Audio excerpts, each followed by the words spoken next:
12வது மாதமான பங்குனியும் 12வது நட்சத்திரமான உத்திரமும் ஒரு சேர வருவதான் பங்குனி உத்திரம். இந்த வருஷம் ஏப்ரல் 11, 2025 வருது.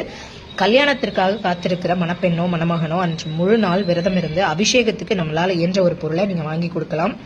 அன்று கல்யாண விரதத்தன்று எல்லா கோயில்களையும் திருக்கல்யாணம் நடக்கும். அதை பார்த்துட்டு வர பக்தர்களுக்கு நீங்க தானமா மாங்கல்ய சரடு கொடுக்கலாம். விரைவில் திருமணம் கைகூடும். இதையே கல்யாண விரதம்னு பேர் வந்தது அப்படின்னா தெய்வீக திருமணங்கள் நடைபெற்ற தினம் அன்று பார்வதி, சீதை, தெய்வயானை போன்ற தெய்வங்களுக்கு திருமணங்கள் நடந்ததாலேயே கல்யாண விரதம் அப்படின்னு சொல்றோம். முதல் படை வீடான திருப்பரங்குன்றம் அப்படிங்கிற தென்பரங்குன்றத்துல முருகனும் தெய்வயானையும் திருமண கோலத்தில் தான் காட்சியளிப்பார். இது காரணம் ஏன் அப்படின்னா, முருகன் சூரனை வென்றதாலேயே தேவேந்திரனுக்கு தேவலோகம் கிடைத்தது. அதுக்கு பரிசாகத்தான் தனது வளர்த்த மகளை தேவயானையை திருமணம் செய்து கொடுத்தார் அப்படிங்கிறது வரலாறு. இந்த மாதிரி திருமணத்துக்கு காத்திருக்க உங்க ஃப்ரெண்ட்ஸ் அண்ட் ஃபேமிலிக்கு இந்த வீடியோ ஷேர் பண்ணுங்க. நன்றி.